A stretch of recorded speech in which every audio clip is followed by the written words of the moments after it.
నమస్తే నేను సత్యం. కాంగ్రెస్ ఏ కార్యక్రమం చేసినా రంగారెడ్డి జిల్లా చేవేళ్లను సెంటిమెంట్గా తీసుకుంటుంది. కాంగ్రెస్ అధికారంలో ఉన్న ప్రధాన ప్రతిపక్షంలో ఉన్న చేవేళ్లను ఎప్పుడూ మరవదు. ఎందుకు తెలంగాణ కాంగ్రెస్ పార్టీ చేవేళ్ల నుంచే కార్యక్రమాలు ప్రారంభిస్తుంది? తెలుగు రాష్ట్రంలో అధికారంలో ఉన్నా కానీ చేవేళ్ల నుంచే కార్యక్రమాలు చేయడానికి కారణాలు ఏంటి? ఈ అంశంపై మనతో మాట్లాడడానికి చేవేళ్ల చెల్లమ్మ మాజీ హోంమంత్రి సబితా ఇంద్రారెడ్డి ఈ వారం స్పెషల్ గెస్ట్. నమస్తే మేడం. నమస్కారం. ఎందుకు కాంగ్రెస్ పార్టీ చేవేళ్ల నుంచే కార్యక్రమాలు చేయడానికి కారణాలు ఏమైనా ఉన్నాయా? గతంలో చాలా కార్యక్రమాలు చేవేళ్ల నుండి స్టార్ట్ చేశాం కదా. సో ఎన్నికల సమయం ఇది, ఖచ్చితంగా చేవేళ్ల నుండి స్టార్ట్ చేస్తే విజయం సాధిస్తామనే నమ్మకం, విశ్వాసం పార్టీలో ఉన్న పెద్దలకు ఉండొచ్చు, కార్యకర్తలకు ఉండొచ్చు, జనాలకు కూడా ఉండొచ్చు. అదొక సెంటిమెంట్గా ఆ విధంగా బలపడిపోయింది కాబట్టి అది అనుకోవచ్చు. లేదంటే రాజశేఖర్ రెడ్డి గారు కూడా అక్కడ నుండి మొదలుపెట్టారు, సక్సెస్ అయ్యి అధికారంలోకి రావడం. డెఫినెట్గా ఇవన్నీ కూడా కలిసి వస్తాయని అనుకుంటున్నట్టున్నారు. అందుకని ఇక్కడ నుండి స్టార్ట్ చేయమని చెప్పినారు. చాలా సంతోషం మాకైతే. గతంలో వైఎస్ ఉన్నప్పటి నుంచి కానీ, తర్వాత రోషే వచ్చిన తర్వాత కిరణ్ కుమార్ రెడ్డి వచ్చిన, ఇప్పుడు పీసీసీ అధ్యక్షుడు ఉత్తమ్ కుమార్ రెడ్డి కూడా చేవేళ్ల ఎంచుకోవడం, ఆ సెంటిమెంట్ ఎప్పుడన్నా మీకు అనిపించింది? ఎందుకంటే మీరే అక్కడ నుంచి స్వయంగా కార్యక్రమాలు చేస్తూ ఉంటారు. రాజశేఖర్ రెడ్డి గారు అయితే సెంటిమెంట్ అనుకునేవాడు. ఏ కార్యక్రమం చేసినా అక్కడి నుండే మొదలుపెట్టారు. అది ఎన్నికల ప్రచారం కావచ్చు, అభివృద్ధి కార్యక్రమాలు కావచ్చు. తర్వాత రోషే గారు వచ్చినప్పుడు కూడా ఫస్ట్ చేవేళ్ళకి వచ్చారు ముఖ్యమంత్రిగా. అదేవిధంగా కిరణ్ కుమార్ రెడ్డి అని వచ్చినప్పుడు అక్కడ నుండే మొదలుపెట్టారు. సో ఒక రకంగా మాకు కూడా అది అదృష్టంగా భావిస్తాం. అంటే చేవేళ్ల ప్రాంతం సెంటిమెంటా, చేవేళ్ల చెల్లమ్మ మీద ఉన్న సెంటిమెంట్తో అక్కడ నుంచి చేస్తారా? అది నేను ఎలా చెప్తానండి, చేవేళ్ల ప్రాంతమే సెంటిమెంట్ అనుకుంటాను. అధికారంలో ఉన్నప్పుడు కార్యక్రమం చేయడం ఈజీ, కానీ ఇప్పుడు ప్రతిపక్షంలో ఇలాంటి పెద్ద కార్యక్రమాలు చేయడం ఏమైనా ఇబ్బందిగా ఫీల్ అవుతారా మీరు? లేదండి, ఎలాంటి ఇబ్బంది లేదు. మేము అధికారంలో ఉన్నప్పుడు ప్రజలను విస్మరిస్తే మేము భయపడాలి ఏదైనా కార్యక్రమాలు పెట్టడానికి. సో అధికారంలో ఉన్నప్పుడు జనాల మధ్యనే ఉన్నాం, అధికారం లేనప్పుడు జనాల మధ్యనే ఉన్నాం కాబట్టి ఇలాంటి కార్యక్రమాలు చేయడంలో ఎలాంటి ఇబ్బంది ఉండదు. ఆ విధంగా జనాలు ఆదరిస్తారు, ప్రజలు ఆదరిస్తారన్న నమ్మకం, విశ్వాసం నాకుంది. అంటే అధికారంలో ఉన్నప్పుడు చాలా కార్యక్రమాలు చేశారు, ఇప్పుడు ప్రధాన ప్రతిపక్షంలో ఉన్నారు. ఇలాంటి మేజర్ బస్సు యాత్రను అక్కడి నుంచి ప్రారంభించబోతున్నారు ఎన్నికల ముందు. ఈసారి జనాల సమీకరణ ఏ విధంగా ఉంటుంది, ఏర్పాట్లు ఏ విధంగా ఉండబోతుంది? జనాలు ఎదురు చూస్తున్నారండి. అంటే ఎవరో ఒకరు పలకరించే వాళ్ళు కావాలనే స్థాయిలో ఈరోజు జనాలు ఎదురు చూస్తూ ఉన్నారు. ఈరోజు అధికారంలో ఉన్న టీఆర్ఎస్ పార్టీ ప్రచార ఆర్భాటాలే తప్పిస్తే ప్రజల సమస్యలు వినే స్థితిలో ఈ ప్రభుత్వం లేదు. కాబట్టి ఖచ్చితంగా ప్రజలందరూ కూడా కాంగ్రెస్ పార్టీ వైపు తిరిగి చూస్తున్నారు. ఈరోజు బస్ యాత్ర చేవేళ్ల నుండి స్టార్ట్ చేస్తున్నామంటే ప్రజలు స్వచ్ఛందంగా ఈరోజు తరలి రావడానికి సిద్ధంగా ఉన్నారు. చేవేళ్లలో ఏ ప్రాంతాన్ని ఎంచుకుంటున్నారు? ఎప్పుడైనా ప్రతిసారి ప్లేస్ మారుతూ ఉంటుంది, చాలా కార్యక్రమం ఒకే దగ్గర కాలేదు. ఏ ప్లేస్ని ఎంచుకున్నారు ఈసారి? అంటే చేవేళ్లలో ఓపెన్ ప్లేస్ చాలా అక్కడక్కడ చాలా తక్కువ ఉండేదండి. గవర్నమెంట్ ల్యాండ్స్ చాలా తక్కువ ఉంటాయి అక్కడ. సో ఎంతసేపు పట్టా ల్యాండ్స్, సరౌండింగ్స్ అంతా కూడా రైతులకు సంబంధించిన భూములే ఉంటాయి. సో రాజశేఖర రెడ్డి గారు ఉన్నప్పుడు కూడా చాలా కార్యక్రమాలు డిఫరెంట్ ప్లేసెస్లలో పెట్టడం జరిగింది. సో ఈసారి కూడా వేరే ప్లేస్లోనే పెట్టాం, బట్ చేవేళ్ల హెడ్ క్వార్టర్లోనే పెట్టాం. ఆ ప్లేసుల్లో కూడా సేమ్ అట్లాంటి ప్లేస్లో ఎంచుకోవడం వల్ల కలిసి వస్తుంది కాంగ్రెస్ పార్టీ, కానీ అట్లాంటి ఏమైనా సెంటిమెంట్ చూసారు? అట్లా లేదండి. ఎక్కడున్నా చేవేళ్లలో ఎక్కడున్నా చేయగలుగుతాం. ఎక్కడున్నా ప్లేస్ ఏది ఉన్నా చేవేళ్ల హెడ్ క్వార్టర్లో, చేవేళ్ల ప్రాంతంలో ఖచ్చితంగా సక్సెస్ అవుతుంది. ప్రజా చైతన్య బస్సు యాత్ర అని పెట్టుకున్నారు. ఎందుకు ఎప్పుడైనా గాంధీ కుటుంబం పేరుతో ఉండదు, ఎందుకు ఈసారి పేరు కాలి ప్రజా చైతన్య యాత్ర అనే ఒక పేరు నిర్ణయించారు? ప్రజలలోకి వెళ్ళే ఈ కార్యక్రమాలు వేరుగా ఉంటాయండి, అభివృద్ధి కార్యక్రమాలు వేరుగా తీసుకోవాల్సి వస్తుంది ఏదైనా ఉన్నప్పుడు. కరెక్టే, ప్రజా చైతన్య యాత్ర అనేది కరెక్ట్. ఎందుకంటే ప్రజలకి ఈరోజు పలకరించాల్సిన అవసరం ఉంది. డెఫినెట్గా ప్రజల మధ్యలో ప్రజలు ఏ ఇబ్బందులు అయితే ఎదుర్కొంటుండో, చాలా సమస్యలు ఎదుర్కొంటుండ్రో, ఎవరికి చెప్పాలో అర్థం కాని పరిస్థితులలో ఉన్నారు. ఈరోజు ఎగ్జాంపుల్ మా జిల్లాలోని ఒక 2 కంపెనీలలో పనిచేస్తున్న వాళ్ళందరినీ తీసేస్తున్నారు. సో కనీసం వాళ్ళు ఎవరికి చెప్పుకోవాలో అర్థం కావట్లేదు. ఎవరిని అప్రోచ్ అవ్వాలి, ఎవరికి చెప్పాలి, ఎవరికి చెప్తే కరెక్ట్గా రియాక్ట్ అవుతారని కూడా తెలియదు. నిన్నగాక మన దగ్గర రావిరాలలో ఈ నీరవ్ మోడీకి సంబంధించిన కంపెనీ క్లోజ్ చేశారు. నిజంగా దాదాపుగా 800 మంది పనిచేస్తారు. దాంట్లో 300 మంది హ్యాండిక్యాప్డ్ పర్సన్స్, కంప్లీట్ హ్యాండిక్యాప్డ్. తర్వాత వీడియోస్ ఒక 200 మెంబర్స్. మొన్న వెళ్తే బాధ అనిపించింది. ఎవరికి చెప్పుకోవాలి మేము, ఎవరిని అడగాలి? మాకు ఉద్యోగాలు పోయినాయి. 7-8 సంవత్సరాల నుండి ఇక్కడ పనిచేస్తున్నాం, మమ్మల్ని తోసేసి గేట్కి లాకేసేసారు. ఎవరిని అప్రోచ్ అవ్వాలి? లేబర్ మినిస్టరా? పలకరు. పోనీ అదేవిధంగా పరిశ్రమల శాఖ మంత్రి, ఇండస్ట్రీస్ మినిస్టరా? పలకరు. ఎవరిని అడగాలి? అలాంటి పరిస్థితులలో జనాలు దిక్కుదోచని పరిస్థితులలో ఉన్నారు. ఎందుకు కాంగ్రెస్ పార్టీ అధికారంలో ఉన్నప్పుడు జిల్లాలో ఏమైనా సబితా ఇంద్రారెడ్డి దగ్గరికి వచ్చారు. ఇప్పుడు టీఆర్ఎస్ పార్టీ అధికారంలో మహేందర్ రెడ్డి నాయకుడిగా జనాలకు కనబడలేదా? అది నేను ఎలా చెప్తానంటే జనాలు చెప్పాలి. జనాలు చెప్తున్న పరిస్థితి అంటే ఎవరిని అంటే మొత్తం కూడా రాజరిక వ్యవస్థలాగా ఒక కుటుంబ పాలన ఈ రాష్ట్రంలో జరుగుతూ ఉంది. జనాలు కూడా కంక్లూజన్కి ఏమొచ్చారంటే ఖచ్చితంగా వాళ్ళ దగ్గర పోతేనే పని అవుతుందేమో, వాళ్ళ దగ్గర పోతేనే అధికారులు వింటారేమో అనే ఒక కంక్లూజన్లో జనాలు కూడా వచ్చేసారు. కాబట్టి ఎవరిని పలకరించాలి? అసలు జిల్లాలో ఉన్న మంత్రుల దగ్గరికి పోతే మాతో కాదని నిర్మూలమాటంగా చెప్పేస్తున్నారు. అరే ఈ పని నాతో కాదు, పైకి పోవాలంటున్నారు వాళ్ళే. సో జనాలు కూడా కంక్లూజన్కి వచ్చారు, వీళ్ళతోనే ఏం కాదు, పైకి పోయి చేసుకోవాల్సిందే. అంటే రాష్ట్రంలో పాలన ఏ విధంగా కొనసాగుతుందంట? అంతే కదా, కుటుంబ పాలన, ప్రజాస్వామ్య వ్యవస్థలో రాజరిక వ్యవస్థ నడుస్తాం. ఇప్పుడున్న పరిస్థితుల్లో బస్సు యాత్ర అవసరం ఉందంటారు? ఖచ్చితంగా. ఎప్పుడు కాంగ్రెస్ పార్టీకి సంబంధించిన వాళ్ళందరూ వస్తారా, ఎప్పుడు వెళ్ళి కలుద్దాం అనే లెవెల్లో జనాలు కూడా ఉన్నారు. ఎందుకంటే కాంగ్రెస్ పార్టీకి సంబంధించిన మేమందరం గ్రామాలలో తిరుగుతూ ఉన్నప్పుడే మాకు అర్థమవుతుంది. ఇప్పుడు మేమేమి చేతులు ముడుచుకొని ఇంట్లో కూర్చోలేదు, గాంధీ భవన్లో కూర్చోలేదు. మేము నిత్యము కాంగ్రెస్ పార్టీకి సంబంధించిన నాయకులం అందరం కూడా జనాల మధ్యలోనే ఉన్నాం. మేము ఫీజు రియంబర్స్మెంట్ రావట్లేదు, ఎవరిని అడగాలో తెలియదు. సరే ఇందిరమ్మ బిల్లులు అయితే ఇవ్వనే లేదు ఇప్పటివరకు. మేము లాస్ట్ టైం కట్టిన ఇందిరమ్మ బిల్లులు అడిగి అలసిపోయారు జనాలు కూడా. రైతులకు సంబంధించి రుణం మాఫీ చేస్తే 1,00,000 రూపాయలు అన్న ముఖ్యమంత్రి గారు, ఎక్కడ మాఫీ అయిందండి? ఒక్క పాస్బుక్ అనే చేతికి వచ్చిందా? రైతులకు ఆలోచన అర్థమైపోయింది. ఓకే, ఈయన చెయ్యడు, ఈయన మాట తప్పాడు అనేది ఇప్పటికీ అర్థమైపోయింది. ఆ 1,00,000 రూపాయల మీద వడ్డీ పెరిగిపోయింది. ఇప్పుడు వీళ్ళు ఇస్తున్న 4,000 ఏ మూలకు సరిపోదండి, రైతులకు అదంతా కూడా తెలుసు. ఓకే, ఇన్ని సమస్యలు ఉన్నప్పుడు ఇటీవల జరిగే ఎన్నికలు కానీ, గ్రామ పంచాయతీ ఎలక్షన్స్ కానీ, బై ఎలక్షన్స్ కానీ ఎక్కడ కాంగ్రెస్ పార్టీ గెలవలే? బై ఎలక్షన్స్ జరిగినప్పుడు కూడా ఎప్పుడు వరంగల్ ఎగ్జాంపుల్ తీసుకున్నాం. 4 సంవత్సరాలు అధికారంలో ఉండబోతుంది పార్టీ, ఏమైనా పని చేసి పెడతారో ఆలోచన ఉండి ఉంటుంది, లేకపోతే ఇంకొక రకం ఆలోచన ఉండి ఉంటుంది, ఏదో ఒక రకంగా పని జరుగుతుందేమో రూలింగ్ పార్టీలో ఉంటే అనే ఆలోచన ఉండి ఉంటుంది. అంతే తప్పిస్తే ఇప్పుడు బై ఎలక్షన్స్ ఇప్పుడు ఇవన్నీ వస్తే గెలిచే పరిస్థితి ఏమి లేదండి వాళ్ళకి. Okay, right. బట్ ఇప్పుడు బస్సు యాత్ర పైన కాంగ్రెస్ పార్టీలో భిన్నాభిప్రాయాలు ఉన్నట్టున్నాయి. అందరూ కూడా దాన్ని సహకరించి ఖచ్చితంగా జనాల దగ్గరికి వెళ్ళాలి, బస్సు యాత్ర చేయాలనే చెప్తున్నారు. బట్ డేట్ ఫిక్స్ చేయడంలో అసెంబ్లీ అయినాక పెడితే బాగుండేదని ఒకరు, అసెంబ్లీ ముందు పెడితే బాగుండేది, అంతే తప్పిస్తే ఇంకోటి దాంట్లో. అంటే ఈ బస్సు యాత్ర పైన జరిగిన మీటింగ్లో కూడా మెజారిటీ నేతలు, సీనియర్ నాయకులందరూ కూడా అసెంబ్లీ తర్వాత బస్సు యాత్ర ఉంటే బడ్జెట్లో ఏమైతే కేటాయిస్తారో వాటన్నిటిని కూడా ప్రజలకు చెప్పొచ్చు, బస్సు యాత్ర అసెంబ్లీ తర్వాత చేయాలనే ఒక అభిప్రాయం వచ్చిన పిసిసి అధ్యక్షుడు మాత్రం ఆయన అనుకున్న తేదీకి యాత్ర చేయాలి. దాన్ని ఎట్లా చూడొచ్చు? అంటే ఇప్పటికే చాలా రోజుల నుండి బస్ యాత్ర చేస్తాం అనేది ఒక మెసేజ్ జనాలకు వెళ్ళిందండి. ఆల్మోస్ట్ 6 months అయింది అనుకుంటా, చేస్తామని చెప్తా ఉన్నారు. జనాలు కూడా ఖచ్చితంగా జరుగుతుంది బస్ యాత్రని ఎదురు చూస్తూ ఉన్నారు. ఈవెన్ కార్యకర్తలు కావచ్చు, జనాలు కావచ్చు. ఇప్పటికే చాలా డిలే అవుతుందని ఒక డేట్ అనుకున్నట్టున్నారు పిసిసి గారు. సరే బస్ యాత్ర మొదలుపెట్టి కూడా కంప్లీట్గా అసెంబ్లీని కాకుండా మొత్తం కంటిన్యూ చేస్తాను కూడా పిసిసి గారు అనలే. సరే అసెంబ్లీ జరుగుతున్న రోజులు బ్రేక్ ఇద్దామని మాట్లాడారు. అక్కడ నుండి వాళ్ళు ఇచ్చిన సలహాను కూడా విన్నారు. సరే ఏది ఏమైనా అందరు కూడా బస్ యాత్ర చేయాలనే కంక్లూజన్కి వచ్చారు. ప్రోగ్రామ్ చాలా పెద్ద ప్రోగ్రామ్. ఇట్లాంటి ప్రోగ్రామ్ చేసినప్పుడు పిసిసి అధ్యక్షుడు కార్యవర్గ సమావేశాల నిర్ణయం కూడా చెప్పలేదు. ఇప్పటి వరకు కనీసం కోఆర్డినేషన్ కమిటీలో కూడా దీని మీద డిస్కషన్ జరగలేదు. దాన్ని సింగిల్గా నిర్ణయం తీసుకునే ఒక విమర్శ కూడా ఉంది. అంటే మొన్న పిసిసి గారు మీటింగ్ పెట్టున్నారు. దీంట్లో ఉన్న వాళ్ళే కోఆర్డినేషన్ కమిటీలో కూడా ఉండి ఉంటారు చాలామంది. సేమ్ ఇందులో ఉన్న వాళ్ళందరూ కూడా అందులో ఉండి ఉంటారు. ఏదేమైనా నేనేమంటున్నానంటే పార్టీని అధికారంలోకి తీసుకురావాలని మనం అనుకుంటున్నప్పుడు ఖచ్చితంగా ప్రజలు కూడా మనల్ని ఆదరించడానికి సిద్ధంగా ఉన్నప్పుడు ఇలాంటి చిన్న చిన్న డిస్టర్బెన్స్ వచ్చినప్పుడు డెఫినెట్గా అవన్నీ సర్దుకుపోతాయని నా నమ్మకం, విశ్వాసం. ఎందుకంటే రాజశేఖర రెడ్డి గారు పాదయాత్ర మొదలుపెట్టినప్పుడు కూడా ఈ డిస్టర్బెన్స్ ఉంది. అప్పుడు కూడా అధికార పార్టీ ఎప్పుడు చీలిపోతుందని ఎదురు చూసే పరిస్థితి ఉంది.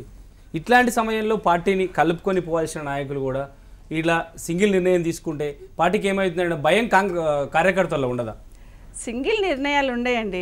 అభిప్రాయం అడుగుతాము, అక్కడ అభిప్రాయం అడిగారు, సింగిల్ నిర్ణయాలు తీసుకున్నారని నేను అనుకోవట్లేదు.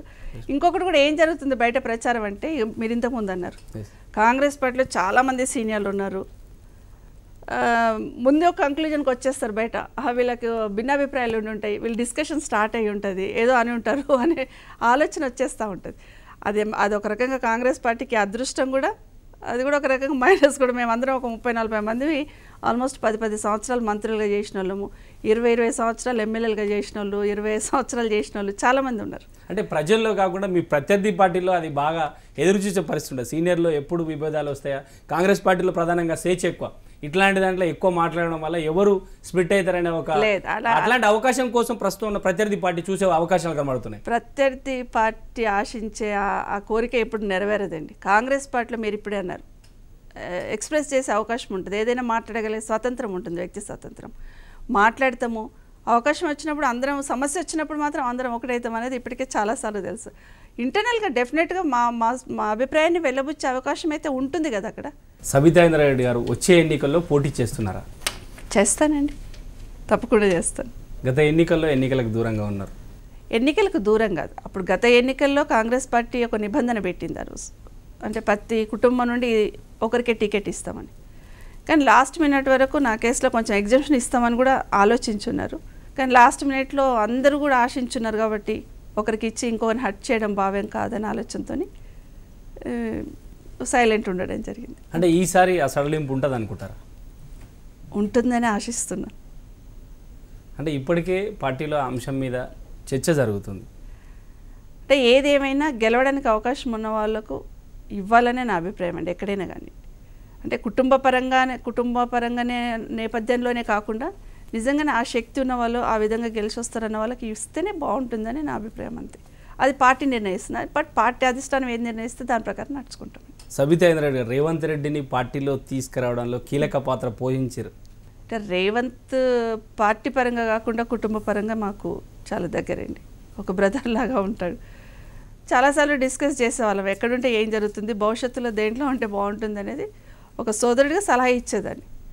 బట్ మంచి నిర్ణయమే తీసుకున్నారు రేవంత్ గారు. అంటే రేవంత్ లాంటి నాయకుడు పార్టీలోకి వచ్చిన తర్వాత సీనియర్లు చాలామంది ఉన్న కాంగ్రెస్ పార్టీలో ఆధిపత్య పోరు కొనసాగుతుంది, కొత్త వాళ్ళకి ప్రాధాన్యత ఇస్తారనే ఒక డిస్కషన్ కూడా ఉంది పార్టీలో. నిజంగా ప్రజాస్వామ్యబద్ధంగా నడిచే ఏ పార్టీలైనా ఇలాంటి డెఫినెట్గా డిస్కషన్ వస్తూ ఉంటుంది. కానీ ఆధిపత్య పోరు అని అనుకోని ఎవరికి ఉండే ప్రజాదరణ ప్రకారం వాళ్ళు పోతూనే ఉంటారు. ఇప్పుడు పార్టీ అందరినీ ఉపయోగించుకుంటుంది. రాష్ట్ర పార్టీ అనౌన్స్ చేసిన పాదయాత్ర, ముగ్గురి నాయకులకు పాదయాత్రకు అనుమతి ఇవ్వడని మీరే విధంగా మీరేమనుకుంటారు దానిపైన? ముగ్గురేనే కాదండి, మా పార్టీలో ఇంటర్నల్గా కూడా డిస్కషన్ జరిగింది. కాన్స్టిట్యున్సీలో మేమందరం కూడా పాదయాత్రలు చేయాలని మేము అనుకున్నాం. రాష్ట్ర వ్యాప్తంగా చేయాలనుకుంటున్నప్పుడు ఎవరెవరు ఇంట్రెస్ట్ ఉన్నప్పుడు, ఇప్పుడు హనుమంతరావు గారు అడుగుతున్నట్టున్నారు, కోమటిరెడ్డి గారు అడుగుతున్నట్టున్నారు, బట్టి గారు చేస్తానంటున్నారు, బట్టి విక్రమార్క గారు, రేవంత్ రెడ్డి గారు చేస్తానంటున్నారు.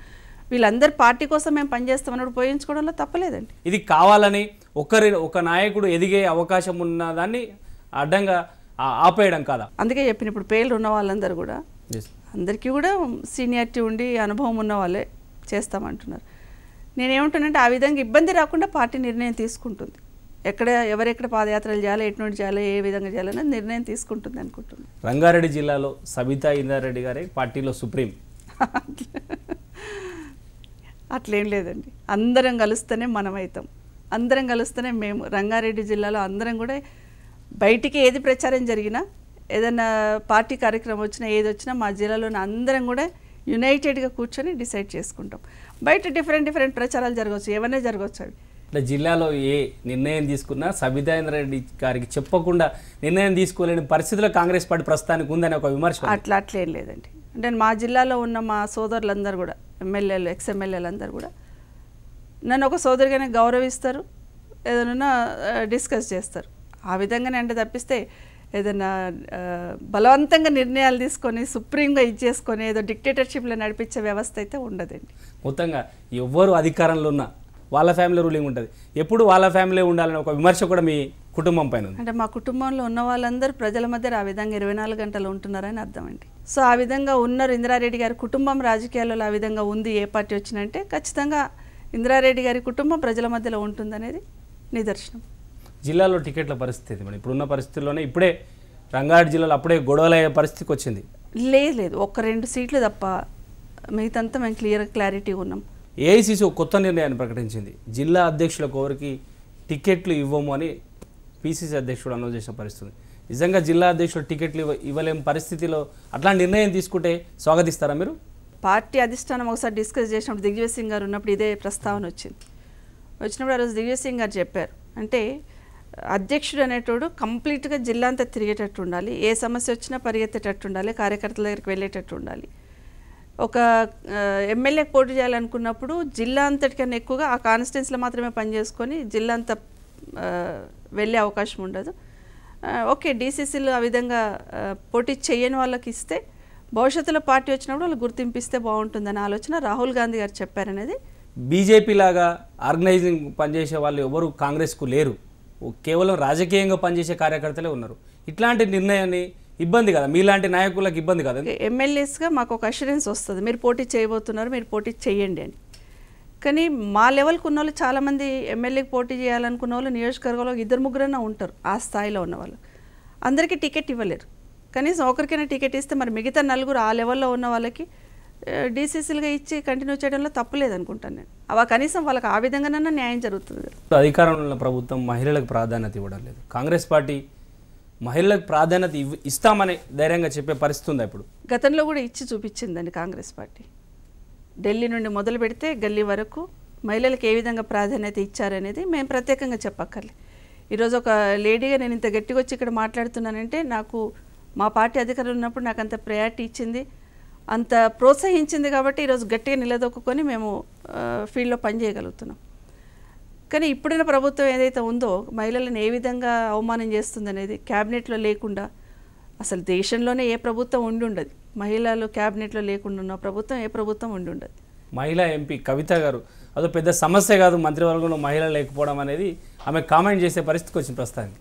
ఆమె ఉంది కదా, ఆమెకు అడ్డొస్తారేమో ఆలోచనేమో. సమస్య కాకపోవడం ఏంటంటే ఇది పదవి అని కాదండి, అంటే పదవి కోసం ఆరాటం అని కాదు మహిళలది, మా గౌరవానికి సంబంధించిన విషయం అనే ఆలోచన ప్రతి మహిళకు, ఇంట్లో కూర్చున్న మహిళకు కూడా ఆలోచిస్తుంది. అంటే క్యాబినెట్లో మాకు ఇవ్వలేరంటే మమ్మల్ని అగౌరవపరిచినట్టు అనే ఫీలింగ్ ప్రతి మహిళ ఫీల్ అవుతూ ఉంటారు. అదొక గౌరవంగా ఆలోచిస్తాం. అక్కడ సమస్య ఉందా లేదా లేకపోతే లేకపోవడం సమస్య కాదంటే కాదు, అదొక గౌరవంగా అంతమంది మంత్రులు ఉన్నప్పుడు ఒక మహిళా మంత్రికి ఇవ్వడంలో తప్పేంటని వాళ్ళ నాన్నని అడగాల్సింది ఆవిడ. సిబిఐ కేసు ఎక్కడ దాకా వచ్చింది? అది కోర్టులో నడుస్తుందండి. ఇప్పటి వరకు ఇద్దరు సెక్రటరీస్ని కూడా తప్పులేదని తీసేశారు, అది కోర్టులో నడుస్తుంది, అది కోర్టుల అంశం కాబట్టి మనం ఏం మాట్లాడలేము. అంటే గత ఎన్నికల కేసు ఉంది కాబట్టి సబితా రెడ్డి గారు పోటీ చేయలేదని? లేదు అట్లేం లేదు, అట్లాంటి అందరూ పోటీ చేశారు. ఒకటి మీరు గమనించాలి, ఆ కేసు డైరెక్ట్ నా మీద వచ్చిన కేసు కాదు. సో నా పార్టీకి కూడా తెలుసు, ప్రజలకు కూడా తెలుసు, న్యాయస్థానంలో న్యాయం జరుగుతుందనే విశ్వాసం కూడా ఉంది. బస్సు యాత్ర ద్వారా తెలంగాణ ప్రజలకు మీరేం చెప్పదలుచుకున్నారు? గతంలో 10 సంవత్సరాల కాంగ్రెస్ పార్టీ పాలన చూశారు రాష్ట్రంలో. ఏదైనా మాట ఇస్తే మాట తప్పకుండా మేము దాన్ని కంప్లీట్ చేసాం, పూర్తి చేసాం. రైతులకు ఒకేసారి రుణమాఫీ చేయడం కానీ, ఫీజు రియంబర్స్మెంట్ కానీ, ఇవన్నీ చాలా కార్యక్రమాలు చెప్పుకుంటూ పోతే చాలా పెద్ద లిస్ట్ అవుతుంది. మేము ఆ విధంగా చేసుకుంటూ వచ్చాం. కానీ ఇప్పుడున్న ప్రభుత్వం ఏదైతే ప్రచారానికి ప్రాధాన్యత ఇస్తుందో తప్పిస్తే కనీసం అవి ఇంప్లిమెంట్ అవుతున్నాయా లేదా కానీ చూస్తే తీరిక లేదు అక్కడ ఎవరికి. ఎంతసేపు మిషన్ భగీరథ, మిషన్ కాకతీయ, లేకపోతే ఐటీ కంపెనీలు వస్తున్నాయి. ఇప్పుడు కేటీఆర్ గారు మినిస్టర్గా చాలా కంపెనీలు వస్తున్నాయని ఫోకస్ చేస్తున్నాడు, రోజు ఒకటేదో రాస్తున్నాడు, ఎండాస్ చేస్తున్నట్టు, రోజు చాలా కంపెనీలు వస్తున్నట్టు, లక్షల ఉద్యోగాలు వస్తున్నట్టు ఫోకస్ చేస్తున్నారు. కానీ ఎన్ని లక్షల ఉద్యోగాలు పోయినాయని చెప్పగలుగుతుంది ఈ ప్రభుత్వం? చెప్పట్లేదండి. ప్రైవేట్ ఉద్యోగాలు చాలా కంపెనీస్ మూతపడ్డాయి. ఇవన్నీ కూడా ప్రజలు ఇప్పుడిప్పుడే గమనించున్నారు. 4 సంవత్సరాలలో టీఆర్ఎస్ పాలన ఏ విధంగా జరిగింది, ఏ విధంగా ప్రజలకు నష్టం అయ్యింది. అల్టిమేట్గా కాంగ్రెస్ పార్టీ ఒకటే ప్రజల పక్షాన ఉంటుందనేది ఇప్పటికీ జనాలు నిర్ణయించుకున్నారు. ఆ జనాల దగ్గరికి వెళ్ళడానికి మేము నిర్ణయించుకున్నాం. అంటే ఫైనల్గా ప్రాజెక్టుల గురించి చెప్పారు. ఐటీఐఆర్ ప్రాజెక్టు మీరు అధికారంలో ఉన్నప్పుడు ఒక రంగారెడ్డి జిల్లాకు మేజర్ ప్రాజెక్టు కూడా చెప్పారు. ఆ ప్రాజెక్టు గురించి మీరు ఎక్కడ ఆందోళన చేసిన పరిస్థితి కనబడలేదు? బాధ్యత లేదండి ప్రభుత్వానికి. ఇదే ముఖ్యమంత్రి గారు ఇదే చేవెళ్లలో ఎన్నికల సభలో ఐటీఐఆర్ గురించి 5 minutes ఎక్స్ప్లెయిన్ చేశాడండి జనాలకి. అక్కడ ముఖ్యమంత్రి కాగానే ఎందుకు మర్చిపోయారండి ఐటీఐఆర్? కేటీఆర్ గారు ఎన్నిసార్లు ఢిల్లీ పోయి ఉన్నారు, ఎందుకు అడగలేకపోయారండి? అంటే ఐటీఐఆర్ ప్రాజెక్ట్ను పూర్తి చేస్తే కాంగ్రెస్ పార్టీకి పేరు వస్తుందని ఒకే ఒక ఆలోచనతో ఐటీఐఆర్ ప్రాజెక్ట్ను పక్కన పెట్టారు. కానీ తెలంగాణ సమాజానికి అన్యాయం చేస్తున్న ఆలోచన వాళ్ళకి రావట్లేదు. అది గమనించాలి. మీకు పేరు వచ్చే ప్రాజెక్టు రాకపోతే మీరు కనీసం ప్రభుత్వాన్ని వ్యతిరేకంగా ఆందోళన చేయాల్సిన పరిస్థితి ఉండే, ఎందుకు కాంగ్రెస్ పార్టీగా ఇనిషియేటివ్ తీసుకోలేకపోయారు? అక్కడ ఒక గేమ్ ఆడారు కేసీఆర్ గారు. ఐటీఐఆర్ ప్రాజెక్ట్ను పక్కన పెడుతూ ఫార్మా కంపెనీ ఒకటి, ఫార్మా ఇండస్ట్రీ అని ఒకటి తీసుకొచ్చారు, సేమ్ మండలం, సేమ్ నా కాన్స్టిట్యున్సీలోని.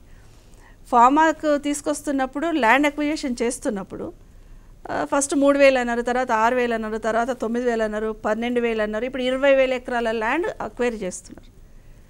సో ఫస్ట్ స్టార్టింగ్లో మేము అబ్జెక్షన్ చెప్తే అది గవర్నమెంట్ వచ్చిన కొత్తలో కాంగ్రెస్ పార్టీ అడ్డుపడుతుందనే ఫీలింగ్ తీసుకొస్తారని వాళ్ళు ల్యాండ్ అక్విజిషన్ చేసేంత వరకు ఊరుకున్నాం. ఇప్పుడు జనాలకు దేనివల్ల నష్టం జరుగుతుంది, దేనివల్ల లాభం ఉంటుంది అనేది ఇప్పుడు క్లియర్గా అర్థమైపోయింది. కాబట్టి మాకు అది వద్దు, ఐటీఐఆర్ తీసుకురండి అని జనాలు కూడా ఈరోజు అడుగుతూ ఉన్నారు. ఖచ్చితంగా మేము కూడా దాన్ని డిమాండ్ చేయబోతా ఉన్నాం, చేస్తాం.